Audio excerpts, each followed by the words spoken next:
You saw the price hikes, the shrinking portions, the longer lines, and you wondered, did we change or did they? You're in the right place. Today, we're breaking down 5 big names that bled millions of customers after chasing short-term profit. I've seen about McDonald's French fries. People claiming to be former McDonald's employees said on Reddit that they were taught a secret trick, so it would take fewer fries to make it look full. The anonymous Reddit user said that most customers didn't notice. So is it true? Well, there are no secret tricks. We have strict operational procedures in place to ensure that fry portions are not underfilled.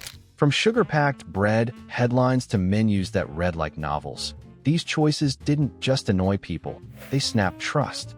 Stick around to see how confusing menus, downgraded ingredients, labor cutbacks, and safety scares turned everyday meals into deal breakers, and where that trust went. Quick favor before we move on. If you appreciate this content, consider giving this video a like and subscribing to the channel. Believe it or not, more than 92% of viewers haven't subscribed yet.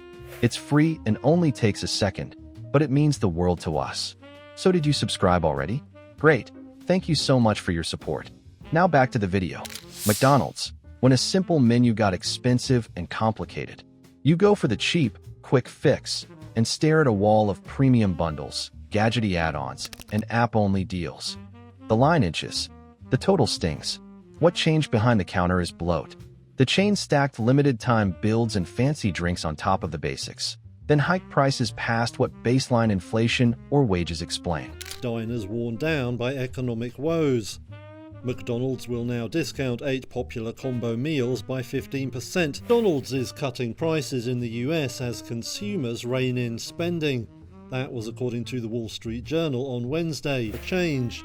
It reportedly sees the company offer financial support to franchisees if they agree to drop prices. More buttons on the screen means slower drive-thru clocks and more wrong bags.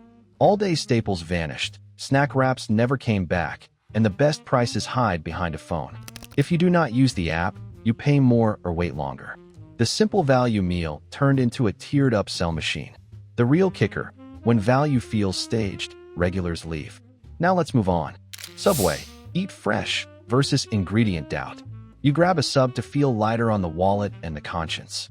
Then the bread and the tuna start making headlines. That's a problem. Irish courts said the bread had so much sugar it didn't count as bread under their tax rules. That all varieties of Subway's sub rolls, even the whole grain, cannot be considered bread, and maybe should do. The low sugar bread. I didn't even think of sugar when I think of bread, but apparently Jack's been thinking about it for years. Because they have too much sugar in them. Now, the reason this whole thing comes up is because bread is like an essential food item, so it's taxed differently than something that would be sugary, like a dessert. Lawsuits and lab tests questioned the tuna, with reports that tests failed to find tuna DNA. The brand denied it, but without clear test results, doubt stuck. And while trust slipped, rapid franchising stretched oversight thin. Stores closed by the thousands, local inspectors flagged cleanliness. Former staff talked about old meats and tired produce. Prices climbed past the value story, and portions felt lean. The sugar content of Subway's bread is 10% of the weight of flour, and therefore, according to the justices, it cannot be considered bread. Or they just want it to be more addictive because people are like, that sandwich was great, and meanwhile, it was just sweetened right up. Your Subway sandwich is a cake. Trust cracked. Traffic fell.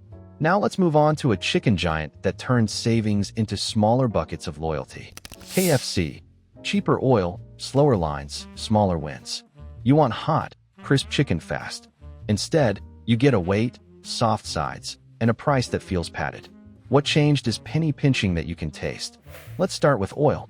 When oil runs long, it breaks down. Batter stays greasy, the crunch fades, and a faint off note creeps in. Then staffing gets trimmed. Fewer hands mean longer cook-to-serve times and more misses on basics like hold times and clean bins. Add busy promos. New coatings and limited flavors clog fryers, bump regular batches, and slow the line. Reports point to softer traffic even during deals as weights grow and quality dips. And compared to earlier years, portion per dollar feels thinner. Fried chicken promises hot, crisp, quick. Miss 2. Repeat business vanishes.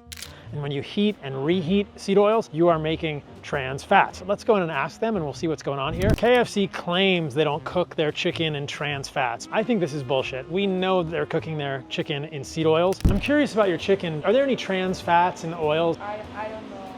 Now let's move on to a brand that tripped on labor optics and paid with its future fans. Wendy's. When labor cuts show up in the bag, the burger still hits, but the line drags. The dining room's half closed, and the crew looks gassed. Do labor choices show up on the receipt? Yes. Longer waits, colder fries, sloppier builds, and a total that feels high for the hassle. Shrunk schedules and churn stretch shifts thin. Viral worker posts paint a cost-first playbook. Lawsuits over wage theft and underpay land, and younger diners watch. When dining rooms shut early or hours shrink, you head somewhere open. Research ties speed to satisfaction and repeat trips. Slow service and stressed staff mean fewer returns, even with coupons. The truth is, you can't sell fresh with a stale experience. Gen Z clocks ethics and ease, and they do not come back. Now let's move on. Burger King, the day the smoke cleared. If flame is your signature, what happens when the fire goes dim and the kitchen leans on shortcuts? Let's start with the flavor. Former crew said many stores swapped flame broiling for microwaves or flat tops. Faster, cheaper, flatter. That smoky edge faded, and the burger turned dull. Inspections in multiple cities flagged dirty gear, pests, and bad hygiene. Add worn dining rooms, busted machines, and bathrooms you avoid. Understaffing made it worse. Drive-thrus closed, dining rooms dark, waits that stretch while quality slips. Promotions promised premium, but the bite felt lifeless. Consumer surveys echoed it. Taste didn't match the brand story. The real kicker, lose that one-of-a-kind flavor, and you're just another pricey burger. People go where the grill still speaks. That's the pattern. Short-term savings, long-term losses. Short-term profit plays feel like a deal until you see the bill. Trust drained, dining rooms empty, and regulars gone. Raise prices, cheapen inputs, thin the crew. You save today and burn tomorrow. The truth is, when a brand breaks its promise, people leave for good. You can spot it. Smaller portions, blander bites, longer waits. That is the smoke before the fire. When will the food industry wake up and say, you know what, maybe we don't want to be giving people more and more food, maybe we want to give them tasty but healthy food?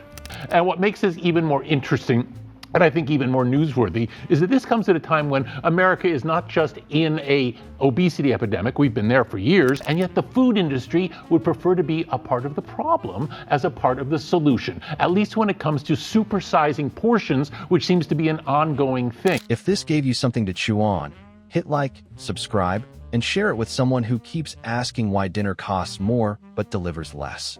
Want us to dig into the chains that kept trust? Tell us which menu still earns your money.